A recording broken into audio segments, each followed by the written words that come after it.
ఇక వలసదారుల విషయంలో ఏ మాత్రం వెనక్కి తగ్గట్లేదు ట్రంప్. ఇల్లీగల్స్ ని పంపించేస్తామంటున్నారు అమెరికా అధ్యక్షుడు.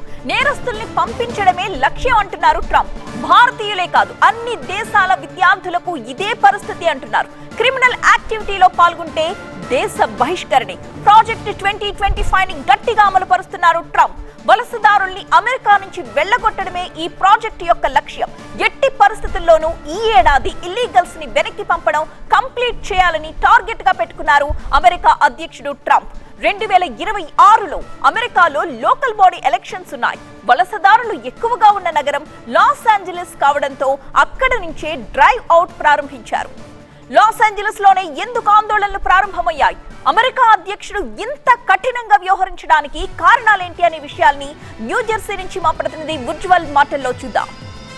తెలుసు, అమెరికాలో వరుస నిరసనలు లాస్ ఏంజలస్ తో మొదలై దాదాపు అన్ని రాష్ట్రాలు అన్ని నగరాల్లో ఇప్పుడు జరుగుతున్నాయి. అండ్ లాస్ ఏంజలస్ లో ఎందుకు స్టార్ట్ అయింది అంటే ద రీజన్ ఇస్ మనకి లాస్ ఏంజలస్ దగ్గర మెక్సికో బార్డర్ ఉండడం జరుగుతుంది. ఎందుకంటే మనకి లాస్ ఏంజలస్ నుంచి శాండియాగో చాలా దగ్గర, అండ్ శాండియాగో దగ్గరే మెక్సికన్ బార్డర్ ఉంది. అండ్ మెక్సికన్స్ అందరూ చాలా మంది వరకు ఆ బార్డర్ దాటుకుంటూ ఇక్కడికి వస్తారనమాట. సో అక్కడ ఈ వలసవాదులు చాలా మంది ఎక్కువ మంది ఉంటారు. సో అక్కడ స్టార్ట్ అయింది. అండ్ చాలా ఇంటెన్స్ గా ఇప్పుడు ఏంటంటే ఇనీషియల్ గా మెయిన్ సిటీస్ లోనే జరిగింది. బట్ ఇప్పుడు ఏంటంటే చిన్న చిన్న సిటీస్ కూడా ఇది పాకింది. అండ్ ఈ స్ట్రిక్ట్ రూల్స్ ఇమిగ్రెంట్స్ మీద ఎందుకు అంటే ట్రంప్ ఏ రోజైతే ప్రెసిడెంట్ బాధ్యతలు స్వీకరించాడో ఆ రోజు నుంచి ఒకటే చెప్తున్నాడు అనమాట. తన first and main intention is to drive out the illegal immigrants. ఎవరైతే ఇల్లీగల్ గా ఉంటున్నారో, ఈ నేరస్తులు, ఇలాంటి చరిత్ర ఉన్న వాళ్ళు ఉంటున్నారో ఇల్లీగల్ గా, వాళ్ళందరినీ మన కంట్రీ నుంచి డ్రైవ్ అవుట్ చేయడమే మెయిన్ రీజన్ అని. కాకపోతే ఇందులో ఏంటంటే కొంతమంది అమాయకులు కూడా బలవుతున్నారు అనమాట. అండ్ ఆల్సో స్టూడెంట్స్ విషయానికి వస్తే చాలా మందికి ఒక డౌట్ ఉండొచ్చు. ఏంటి అంటే స్టూడెంట్స్ ఓన్లీ ఇండియన్స్ ఒక్కళ్ళ మీద ఇంత స్ట్రిక్ట్ రూల్సా, లేదంటే మిగతా ఫారెన్ స్టూడెంట్స్ అందరి మీద అని.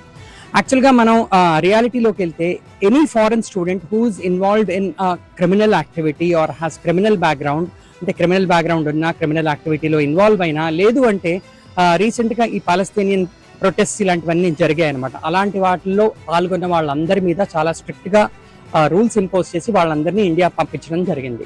అండ్ ఆల్సో ఈ ట్రంప్ వచ్చిన తర్వాత ఎందుకు ఇంత ఇమిగ్రేషన్ స్ట్రిక్ట్ అంటే అదే ఇందాక చెప్పినట్టు ట్రంప్ యొక్క ముఖ్య ఉద్దేశం ఏంటంటే తన ఎలక్షన్ క్యాంపెయిన్ లో కూడా చెప్పింది అదే అనమాట. ఫస్ట్ ప్రిఫరెన్స్ అమెరికాకి ఇస్తాము అండ్ ఎవరైతే ఇల్లీగల్ గా ఉంటున్నారో వాళ్ళందరినీ డ్రైవ్ అవుట్ చేస్తాము అని చెప్పి.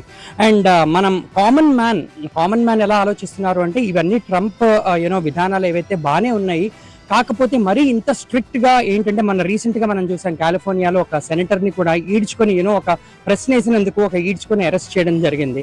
సో ఏంటంటే ఇంత స్ట్రిక్ట్ గా ఉండాల్సిన అవసరం లేదు, ఎందుకంటే దిస్ ఇస్ లైక్ కొంచెం క్రూయల్ గానే ఉంది.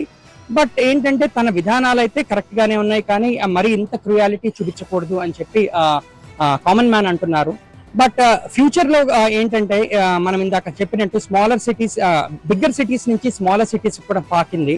అండ్ ఈ నిరసనలు ఇంకా అంటే ఏ స్టేజ్కి వెళ్తాయి అనేది మనం ఇప్పుడే చెప్పలేమన్నమాట. This is Ujjwal reporting from New Jersey.